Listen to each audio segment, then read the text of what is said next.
नमस्कार, मैं हूं आपके साथ चंदन भारद्वाज और आप देख रहे हैं उत्तर प्रदेश की खबरों से जुड़ा हमारा ये विशेष बुलेटिन।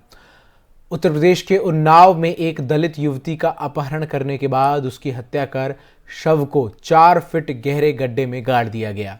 युवती की मां ने समाजवादी पार्टी के पूर्व राज्य मंत्री स्वर्गीय फतेह बहादुर सिंह के बेटे राजोल सिंह पर अपहरण कर हत्या का आरोप लगाया है। आपको बता दें कि उन्नाव के काशीराम की रहने वाले एक परिवार ने 8 दिसंबर 2021 को सदर कोतवाली में तहरीर देकर आरोप लगाया कि उसकी बेटी पूजा को पूर्व सपा राज्य मंत्री फतेह बहादुर सिंह के बेटे राजोल सिंह ने अपहरण कर लिया है। इसके बाद पुलिस में इस पूरे मामले को लेकर मुकदमा दर्ज कराया गया, लेकिन किसी ने उसकी नहीं सुनी। लापता युवती की मां 24 जनवरी को लखनऊ में अखिलेश यादव की गाड़ी के आगे कूद गई। इस घटना के बाद ये मामला गर्मा गया। मामला तूल पकड़ता देख पुलिस ने 25 जनवरी को सपा नेता के बेटे राजोल सिंह को जेल भेज दिया था। हालांकि इसके बाद भी लापता युवती का पता नहीं चल सका। 4 फरवरी को पुलिस ने दोबारा आरोपी को हिरासत में लेकर पूछताछ की और उसने खुलासा करते हुए युवती के बारे में जानकारी दी, जिसके बाद पुलिस ने आश्रम के पीछे की जमीन में करीब 4 फीट गड्ढा खोदने के बाद युवती के शव को बरामद कर लिया। जैसे ही लड़की के परिजनों को इस घटना की खबर दी गई, वहां कोहराम मच गया। तो वहीं इस पूरे मामले पर पुलिस की लापरवाही सामने आते ही एसपी ने बीती देर रात इंस्पेक्टर अखिलेश पांडे को निलंबित कर दिया। वहीं सीओ से इसका स्पष्टीकरण मांगा गया है। मामले पर अपर पुलिस अधीक्षक शशि शेखर सिंह ने बताया कि 8 दिसंबर को एक युवती की गुमशुदगी की खबर शहर कोतवाली में मिली थी। इसी आधार पर केस दर्ज किया गया था।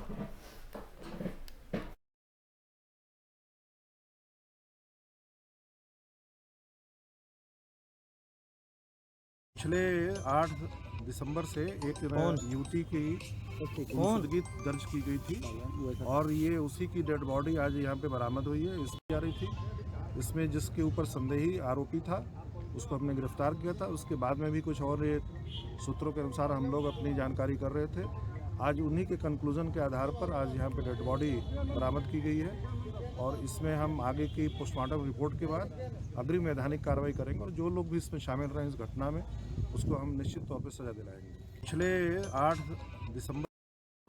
तो वहीं अब इस मामले के तूल पकड़ने पर बीएसपी चीफ मायावती ने राज्य सरकार से दोषियों के खिलाफ तुरंत सख्त कानूनी कार्रवाई करने की मांग की है। पूर्व मुख्यमंत्री मायावती ने ट्वीट करते हुए लिखा, उन्नाव जिले में सपा नेता के खेत में दलित युवती का दफनाया हुआ शव बरामद होना अति दुखद और गंभीर मामला है। परिवार वाले पहले से ही उसके अपहरण और हत्या को लेकर सपा नेता पर शक कर रहे थे। राज्य सरकार पीड़ित परिवार को न्याय दिलाने के लिए दोषियों के खिलाफ तुरंत सख्त कानूनी कार्रवाई करे।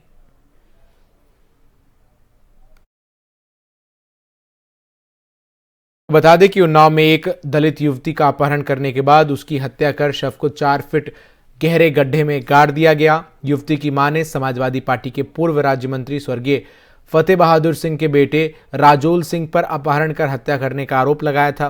पुलिस ने आरोपी को कस्टडी रिमांड ली, जिसके बाद संपर्क में आए मंत्री के बेटे के करीबी को गिरफ्तार किया। निशानदेही पर शव बरामद होने के बाद परिजनों ने पुलिस पर लापरवाही के आरोप लगाए, जिस पर एसपी ने बीती देर रात इंस्पेक्टर कोतवाली अखिलेश पांडे को निलंबित कर दिया। वहीं सीओ से स्पष्टीकरण मांगा। उन्नाव सदर कोतवाली क्षेत्र में कांशीराम की रहने वाली एक दलित युवती ने 8 दिसंबर 2021 को सदर कोतवाली में तहरीर देकर आरोप लगाया था कि उसकी बेटी पूजा को पूर्व सपा राज्य मंत्री फतेह बहादुर सिंह के बेटे राजोल सिंह ने अपहरण कर लिया था। तो इसी खबर पर ज्यादा जानकारी के लिए मेरे साथ उन्नाव से हमारे संवाददाता अप्रीतम सिंह जुड़ रहे हैं। अप्रीतम, क्या कुछ जानकारी है आपके पास? जी, आपको बता दें जो ये कांड हुआ है ये 8 दिसंबर से ये जो लड़की थी ये लापता थी। इसके परिजनों ने लगातार प्रशासन से गुहार लगाई, एप्लीकेशनें दी, लेकिन कोई भी प्रशासन या पुलिस की तरफ से कोई भी खास कार्रवाई न करते हुए बल्कि इसको एक हीला हवाली देते हुए कहा गया कि आ जाएगी जल्दी आपकी। और जो राजोल सिंह है जिनके पिताजी सपा सरकार में राज्य मंत्री थे, जो अब नहीं है इस दुनिया में, उनका कहीं ना कहीं रुतबा और रौब को देखते हुए इन पर पुलिस ने कार्रवाई नहीं करी और नतीजा ये निकला कि कल जो एसओजी टीम है जिसने बड़ी कामयाबी हासिल करी, उसकी शिनाख्त पे वहां पे इनका शव जो है 7 फीट नीचे गड्ढे में से पुलिस ने निकाला है और अब उसी चीज को लेकर पुलिस आगे की कार्रवाई कर रही है।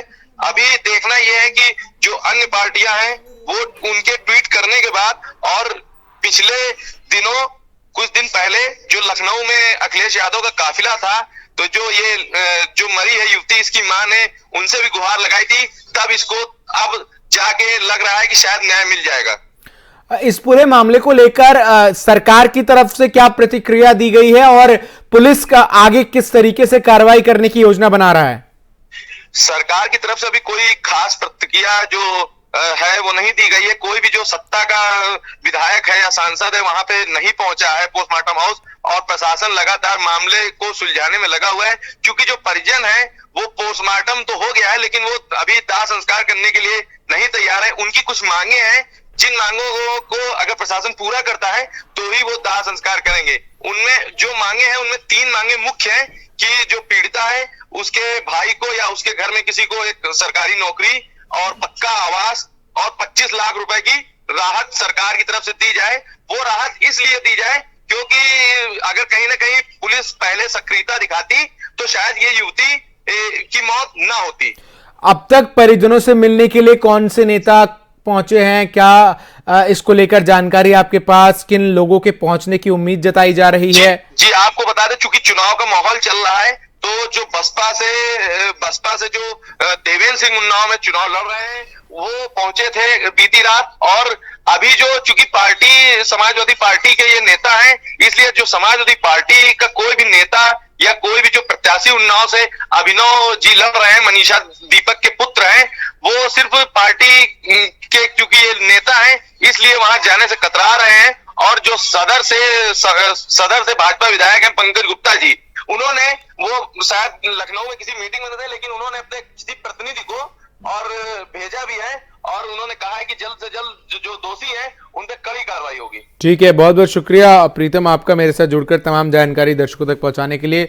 तो निश्चित तौर पर अब ये पूरा मामला तूल पकड़ता हुआ नजर आ रहा है, जिसके बाद जो परिवार के लोग हैं वो अब अपनी तमाम मांगों के जरिए प्रशासन को इस बात के लिए इत्तला करते हुए नजर आ रहे हैं कि जब तक उनकी मांगे नहीं मानी जाएंगी तब तक जो अंतिम संस्कार है पीड़िता का वो नहीं किया जाएगा।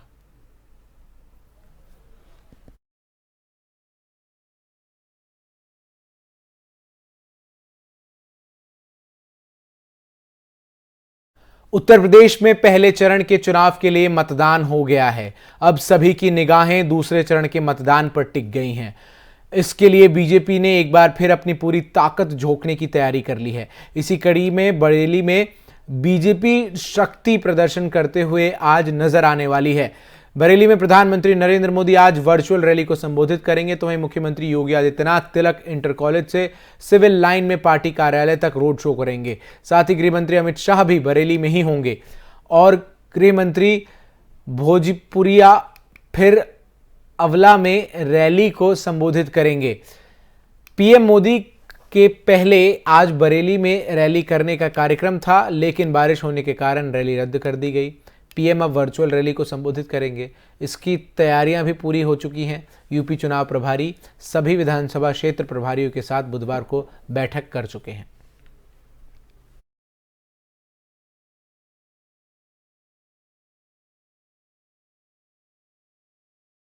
उत्तर प्रदेश में 18वीं विधानसभा के लिए पहले चरण में पश्चिमी यूपी के 11 जिलों की 58 सीटों पर मतदान संपन्न हो गया। अब दूसरे चरण में 9 जिले की 55 सीटों पर मतदान होना है। इस बीच सीएम योगी आदित्यनाथ ने पहले चरण का चुनाव संपन्न होने पर मतदाताओं का धन्यवाद दिया। सीएम योगी ने ट्वीट कर लिखा, यूपी विधानसभा चुनाव 2022 का प्रथम चरण शांतिपूर्वक संपन्न हो गया है। लोकतंत्र के महोत्सव में अपने अमूल्य मत का प्रयोग कर सहभागिता करने वाले सभी सम्मानित मतदाताओं का हार्दिक धन्यवाद।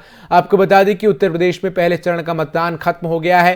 पहले फेज में 11 जिलों की 58 सीटों पर वोटिंग संपन्न हो गई है। सुबह 7 से शाम 6 बजे तक वोटिंग हुई। पहले चरण में 623 प्रत्याशियों की किस्मत ईवीएम में कैद हो गई है। अब 10 मार्च का इंतजार किया जा रहा है जब नतीजों का ऐलान किया जाएगा।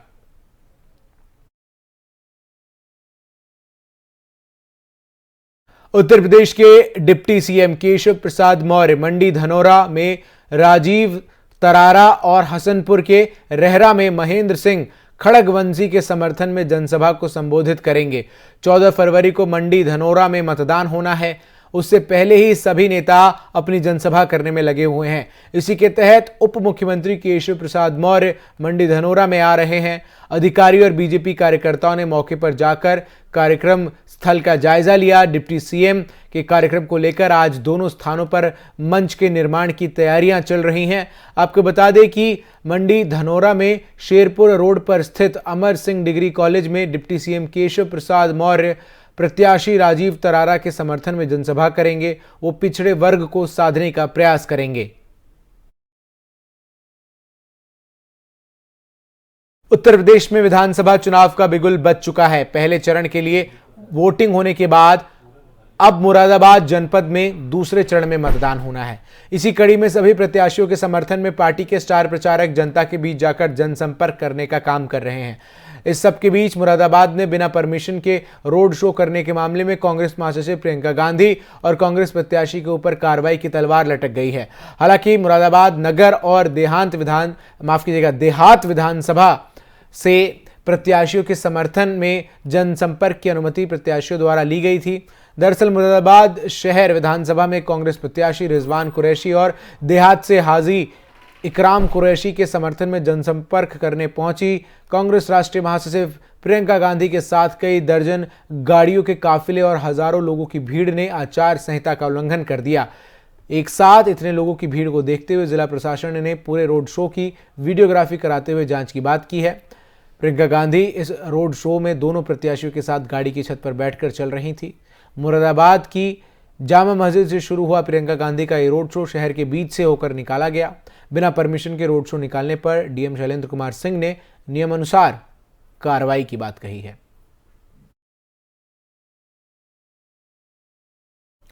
उत्तर प्रदेश के मेरठ में गुरुवार को मतदान के बीच कई बड़ी घटनाएं हुई। दक्षिण क्षेत्र में जहां सपा प्रत्याशी आदिल चौधरी को दौड़ा कर पीटा गया, तो वहीं सरगना क्षेत्र में बीजेपी विधायक संगीत सोम ने पीठासीन अधिकारी को थप्पड़ मार दिया। इस मामले में पुलिस ने मुकदमा दर्ज कर लिया है। आरोप है कि दलितों को वोट देने से रोका गया, विरोध करने पर उन्हें पीटा गया। इतना ही नहीं, पीठासीन अधिकारी को बीजेपी प्रत्याशी संगीत सोम के कार्यकर्ताओं ने धमकाया और थप्पड़ भी मारा, जिस पर हंगामा हो गया। इसकी जानकारी लगने पर डीएम और एसएसपी मौके पर पहुंचे। ग्रामीणों का कहना है कि वो सुबह वोट डालने जा रहे थे, तभी बूथ के बाहर खड़े बीजेपी प्रत्याशी संगीत सोम के समर्थकों ने उन्हें रोक लिया और पर्ची और आधार कार्ड छीन लिया। इसका विरोध करने पर ग्रामीणों और पीठासीन अधिकारी के बीच नोकझोंक धक्का मुक्की हो गई।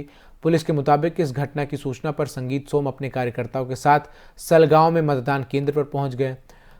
पुलिस एसएसपी प्रभाकर चौधरी ने बताया कि पीठासीन अधिकारी को विधायक द्वारा थप्पड़ मारने की जानकारी मिली है, जिसके आधार पर पुलिस ने अपनी तरफ से विधायक संगीत सोम के खिलाफ सरगना थाने में मुकदमा दर्ज कर लिया है। जांच में जो भी तथ्य सामने आएंगे उनके अनुसार कार्रवाई की जाएगी।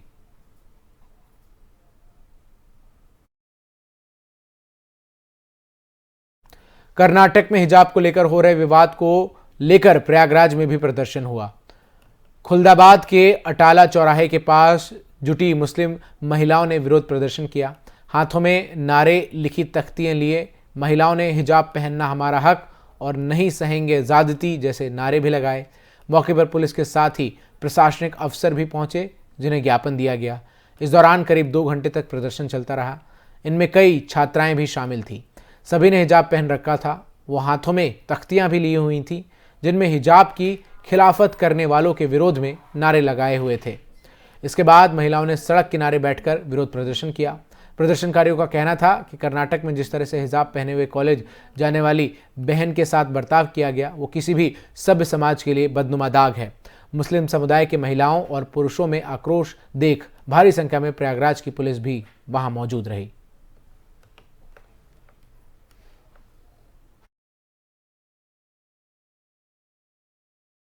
बहराइच में एक बाइक चोरी की वारदात सामने आई है, जिसकी सीसीटीवी फुटेज भी वायरल हो रहा है। वीडियो में देखा जा सकता है कि कैसे एक युवक कंपनी के अंदर घुसा और बाइक चोरी कर कर ले गया। हालांकि ये वारदात ऑफिस में लगे सीसीटीवी में कैद हो गई। बताया जा रहा है कि पीड़ित युवक किसी निजी कंपनी में काम करता था और बाइक कंपनी के गेट के सामने ही खड़ी थी, लेकिन बीते दिन गेट के सामने खड़ी बाइक को एक युवक ने चोरी कर लिया, जिसकी शिकायत पीड़ित ने पुलिस को दी थी। तो वहीं पुलिस ने भी मामला दर्ज कर जांच शुरू कर दिया है।